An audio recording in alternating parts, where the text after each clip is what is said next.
So these notes are on the process of completing the square, specifically on how to take a problem, we'll get there eventually, I'll show you, that is written in the standard form and to convert it into the vertex form by completing the square. But before we get there, I'm going to give you some background information. So here are two examples of squares, something that's written in the squared form. So we know if I have x minus 1 squared, what that really means is that I have x minus 1 being multiplied by x minus 1. It means that I have two of them. And if I were to multiply those back out to see what they looked like in that standard form, then I would FOIL that. I'd have x times x squared, x times negative 1 times x, negative 1 times negative 1. So in the standard form, I would have x squared minus 2x plus 1. Or if I had x plus 3 squared, that would mean that I had x plus 3 2 times. And if I were to multiply that back out to get it into the standard form, if I were to undo the square process, that would give me x squared plus 3x plus 3x plus 9, which is x squared plus 6x plus 9.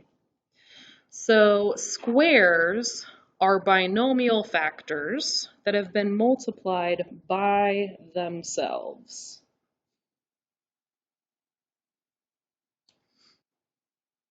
So what we want to do is we want to get something in the standard form that could be written as a binomial factor as a perfect square. So this is in the standard form. And if you were to take this standard form and you were to factor it, you'd be looking for two numbers that multiply to 16 and add to 8. And those two numbers would be 4 and 4. They would be the same. So you'd say, oh, I've got x plus 4 and x plus 4, which is x plus 4 squared. You would get a binomial factor that has been squared. So when we do the process of completing the square, what we're trying to do is we're trying to figure out the number that should go on the end here. All right, so what you'll notice is that in the middle, this term in the middle actually is kind of like split in half. So here I have a 10x in the middle, kind of like the 6x here, but this 6x was actually split in half to get 3 and 3. And the 3 and 3 are actually squared to get the 9. So what we do is we kind of work the process backwards. We take the 10 first, we split it in half, we get 5. And then we take the 5 and we square it and we get 25. And we say, oh, that number 25 is the number that completes the square. So now if I think about, oh, how would I factor this? I'd say, all right, what two numbers multiply to 25 but add to 10? Well, I manipulated this problem perfectly. The two numbers that would do that would be 5 and 5. So my binomial factors would be x plus 5, and I can write that as a binomial factor squared. I can write that as x plus 5 squared. So this is the same thing as x plus 5 squared. This right here, same thing. Okay, I'm going to do the same thing down here. So I'm going to kind of think of this as a reverse process. So the negative 12x is kind of like the 6x. We're going to think of it as like being two pieces split in half. So negative 12, I'm going to split it in half just like that 6 was split in half. The 3 and the 3 were squared to make the 9. So negative 12 split in half would be negative 6. Negative 6 squared, just like the 3 was squared to make the 9, negative 6 squared makes a 36. So if I think about factoring this, I'd look for two numbers that multiply to 36 but add to negative 12. The two numbers that do that would be negative 6 and negative 6. Well, if I write the factors out, I get x minus 6, which is x minus 6 squared. So the number that completed the square for me was 36. and that gave me x minus 6 squared. That's my square, you know, in quotations, because it's like not a literal square. Okay, so I'm just going to kind of shortcut this process a little bit. I'm going to go ahead and say negative 100 divided by 2 is negative 50. Negative 50 squared, I'm going to use a calculator. Some of you guys are good at multiplying some of these numbers using the zeros and stuff. So negative 50 squared, 2,500. So 2,500 completes the square. And what you might notice is the number that you got when you divide by 2, that's the number that goes in that binomial factor. So this is just going to be x minus 50 squared. I don't even have to go through that process of writing out my factors because I already know what the answer is going to be. Right? Same thing here. 9 divided by 2 is 4.5. 4.5 squared is, let me go ahead and do the math on my calculator that's off screen, 20.25. And then I get x plus 4.5 squared. So that's this equals this. Okay. Why is this helpful? Well, when we take something that's in standard form and write it in this form right here, we are taking it from y equals ax squared plus bx plus c, and we're putting it in that y equals ax minus h squared plus k form. We can see our transformations in this form. We can see our vertex. We can just get some more information from this form, and so it's helpful to see the vertex form because that's where we've been getting all of our characteristics from all along. This form is a little bit more friendly. This form for us, it's not very helpful. So if I look at this, I can see my stretch, my compression, if it's reflected, but I can't see much else. And so this form for me, the standard form, is not a very helpful form, which is why this is a beneficial process for us to learn how to do. All right, so now that we kind of understand that process of completing the square, we're going to do a few example problems to make sure that we kind of understand how to do that.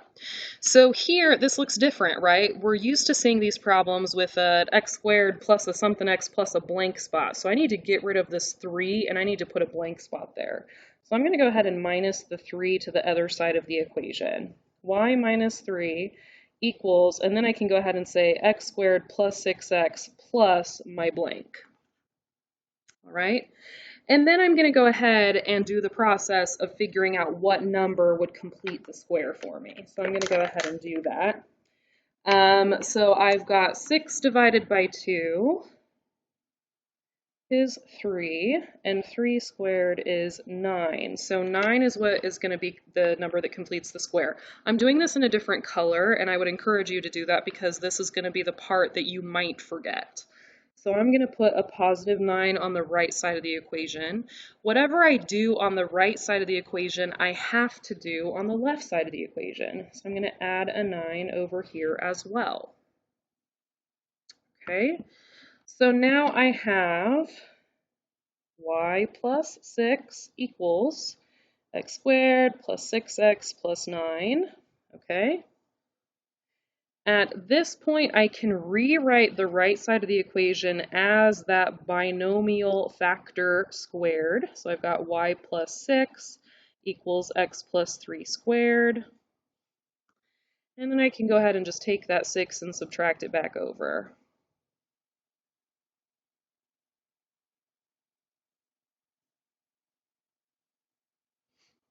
So that is how you do the completing the square process on a quadratic equation that was in standard form.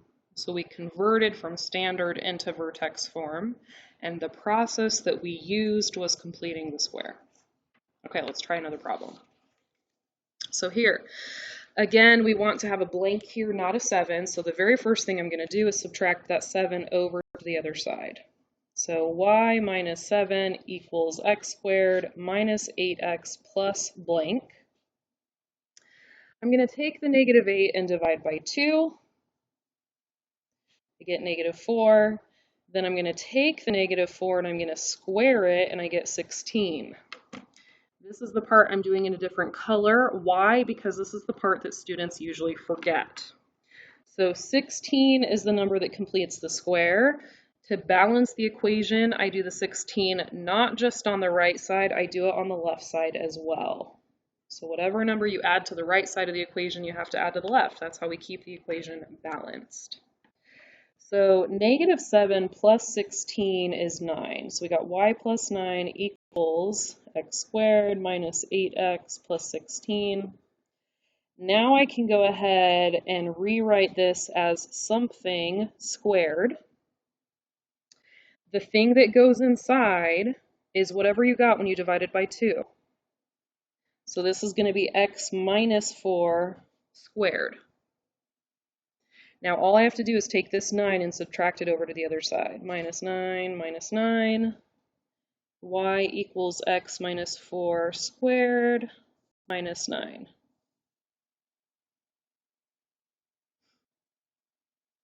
All right, last problem. I'll add the 2 over so I can have my blank spot. Y plus 2 equals x squared plus 5x plus blank. I'm going to do 5 divided by 2 is 2.5. 2.5 squared is, I'm using my calculator, 6.25. Okay, so I'm adding 6.25 to the blank. I'm adding 6.25 to the left side of the equation as well. Y plus 8.25 is x squared plus 5x plus 6.25. Y plus 8.25 equals something squared. Whatever I got when I divided by 2, that's what goes in these parentheses. So I got x plus 2.5 squared, and then I can go ahead and get the y alone again.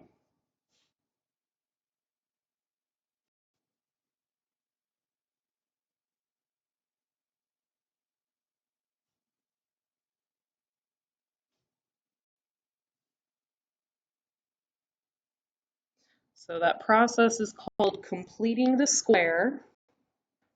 And I was doing that to get the problem, to get the equation from standard form into vertex form.